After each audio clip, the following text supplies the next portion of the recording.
Hello, good morning, good afternoon, and good evening, depending on where and when you're watching this from. I'm Ayat Muhammad Abubakar, a half-caste from Nigeria, Kano, and Egypt, and you're welcome to this interview session. Sir, can you please introduce yourself?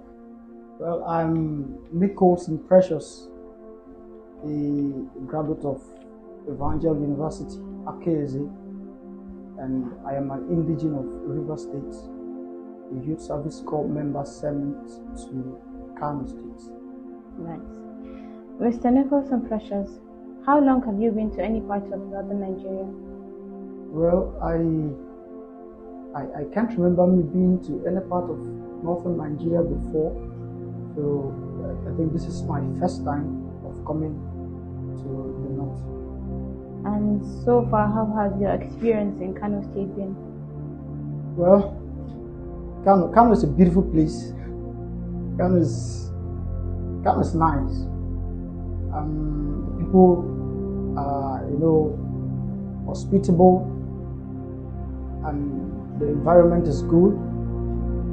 However, the weather has not been friendly to me at all. So, I'm from River State, where we have lots of rain, and in essence, the place is somehow cold, and I have been used to that kind of environment for a long time because I was born and raised there.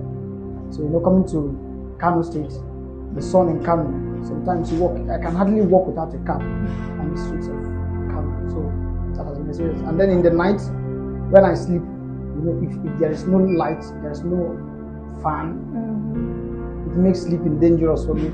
So, Okay.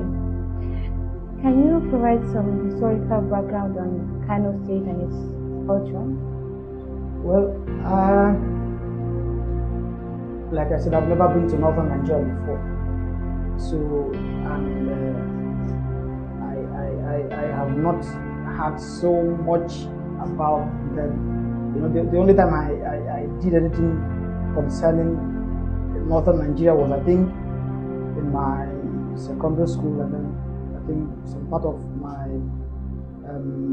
degree days in university, where we studied about the administrative system, pre-colonial administrative system in the north. So where we learned about the emirate system. So that's the only history I think I know about this part of Nigeria. Okay. So, Mr. Nicholson, you're embarking on a personal community development service. Yeah. Can you please tell the public what you intend on doing? Well, I am engaging on a community development service, a personal CDS, which I am undertaking, and it's called the Beauty of Northern Nigeria, and this is coming from the point of my experience and observation of what I've seen and heard about northern Nigeria. In so many parts of the country, especially in the other parts, the southern parts, a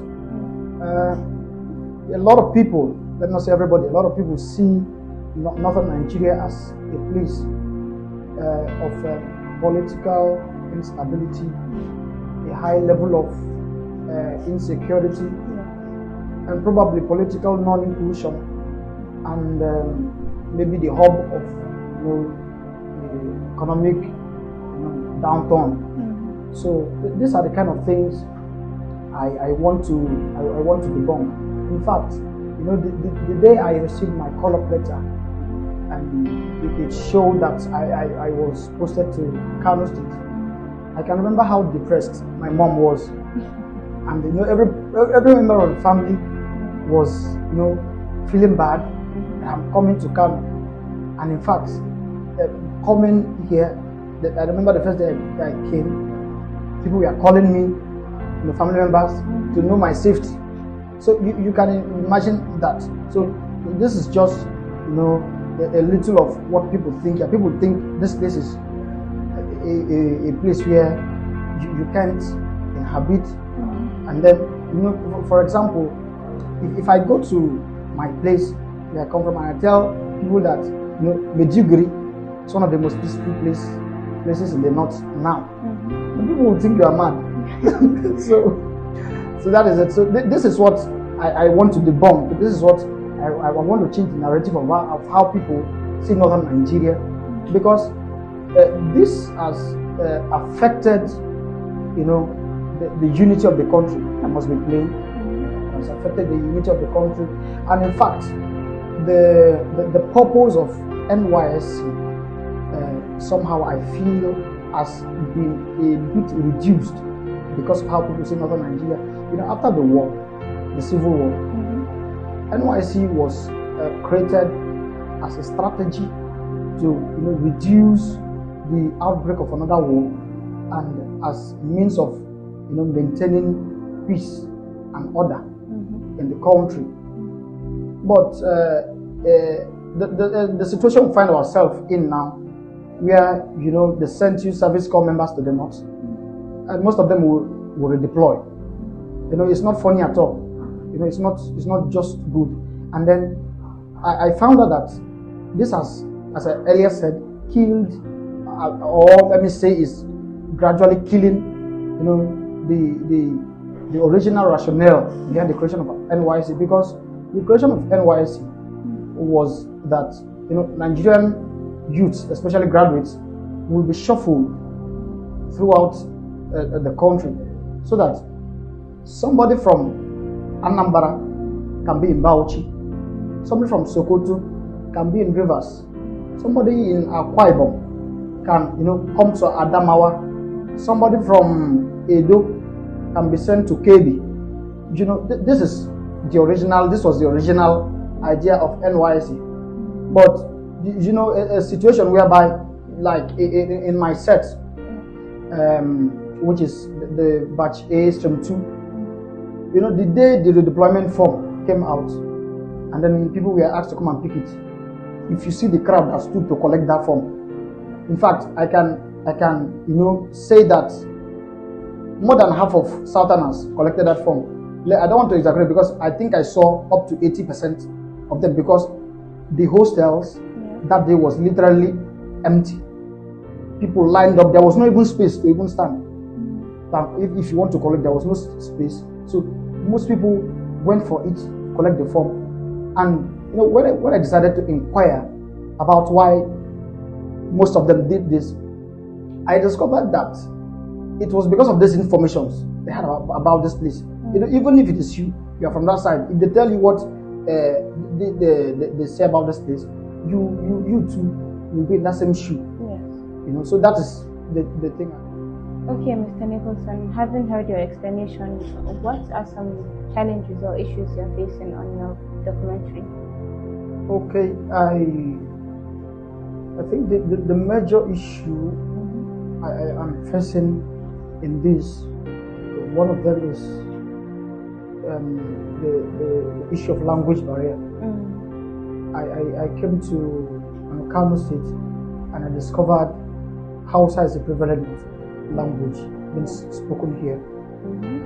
And in fact, sometimes there are some information I would love to get, and the person who is in the place to give me is not, can't really provide. Not that the person can't speak English, but there are some nitty-gritties of what you are looking for, which me as a person might need English to break it down and to understand it. So it's the problem of language barrier, and maybe you are talking to an old man or an old woman. What they are familiar with is the Hausa language.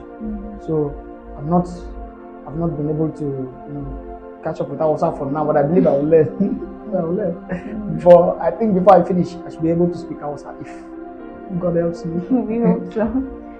So, what are the key aspects your documentary will be focusing on? Well, the documentary, like I said, is poised towards changing the narrative of what most people in the other part of the country think about northern Nigeria. And so, some of the major areas which I want to focus on is letting people see you know, the nature of Kano State, you know, the historical places. I will on this documentary show, you know, people from my side, you know, the beauty of northern Nigeria. Let them see how this place is so beautiful. And then, you know, the hills, the mountains. I went to one 2 weeks ago. We will bring all of them on sets where people will see them and see how beautiful northern Nigeria is. And again, I want people to understand how loving Kano people are. You know, I went to a part of Kano and I saw houses. Almost 90% of the houses built there are owned by Sultanas. I am telling you the truth. Especially if you go to, you know, the Sabongeri area of Kano State. Almost 90. I used 90 because I don't want to exaggerate. 90% of the houses I have seen there are owned by Sultanas. Okay, let me say between 70 to 90% before people will say so they are owned by Northerners.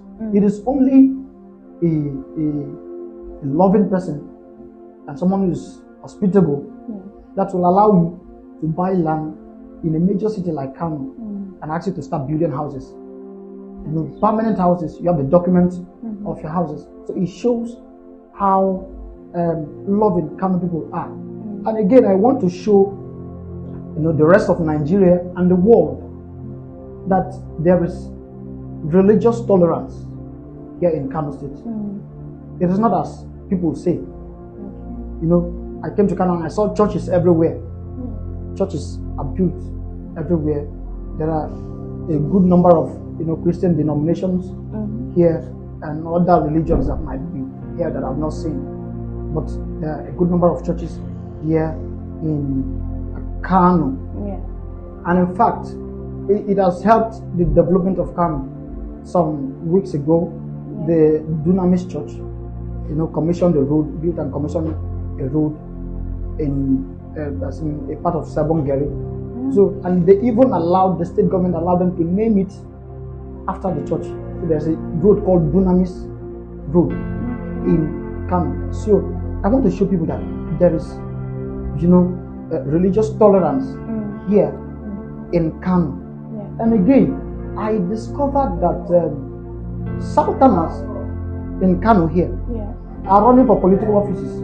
I was shocked the day I heard about it, and you know, it was so appealing and marvelous to me that, you know, you can be running for political offices in Kano State.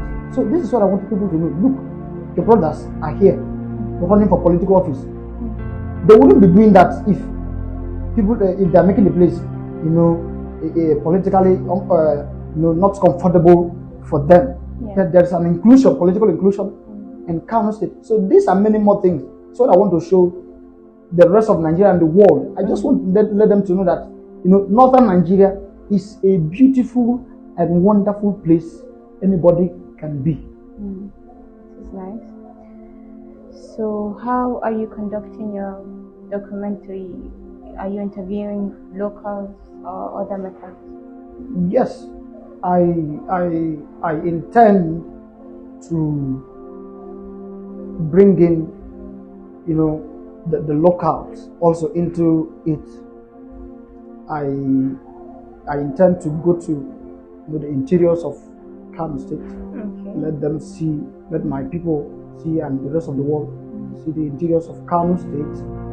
And also, I wish, like I said, to go to the political office holders, people who have held office and are still holding offices, who are from the south. Let them use their mouth and say that yes, I actually, you know, held office here in northern Nigeria. You know, to some people it might look unbelievable. So I want them to see that this is the reality. This is the reality. And then again, I'll be meeting with business owners, those who really own, you know, business of, you know, high income. Let them see that, you know, in northern Nigeria, you have the freedom to do your trade and make money, as much money as you can. So that's So, Mr. Nicholson, what do you hope your viewers will take from your documentary on Kano State? Well, I want my viewers to, come to the knowledge that northern Nigeria is a beautiful place, and this is the centerpiece of my work. Let them know that northern Nigeria is beautiful. Northern Nigeria is a place where you can stay and do your businesses. Northern Nigeria is a place where you can stay and worship your God. Lastly, Mr. Nicholson Precious, what impact do you think your personal CDS will have on the Kano State and the National Youth Service Corps? Well, this personal CDS which I am undertaking, I'm hoping and believing that it will have an impact first on Kano State, which is where I'm serving primarily. And I believe if people get the right knowledge about northern Nigeria and indeed Kano State, it will, spur people into coming to invest in Kano State, and it will raise, the economic condition of the state. There will be more companies. There is nobody that wants to come and invest in a place where he's hearing that there is insecurity and all other social vices. So, and it is only with the right information. They have to hear that this place is conducive. It is only when they hear that this Kano State is good, it is a fertile ground for commercial activities, they will come. So I'm hoping that on Kano State in particular, it will form a knowledge in people, and they will come here and invest in the state because they've heard that the state is peaceful. You can go about your activity. Thank you, Mr. Nicholson. Any final parting words for your viewers? All right, I want to say thank you to my viewers wherever you're watching me from, especially those from southern Nigeria. When I mean southern, I mean the whole of the east, west, and the south. So I want to ask everybody to keep watching this and share this video to all your loved ones, because it's going to be of help to individuals and as a country, because what we want to achieve in Nigeria is unity in diversity. We understand the fact that we have sharp religious and ethnic differences, and what we are looking at is bringing unity to the country. So make sure you're following it. I will be bringing up videos, like I said, which you will see many things for yourself. So thank you so much. Thank you, Mr. Nicholson. We wish you good luck in your personal CDS, and we believe it would be of importance to Kano State and Nigeria at large. Thank you for watching. Thank you for watching this interview. Follow us for more on Facebook, Instagram, and TikTok on the Beauty of Northern Nigeria series.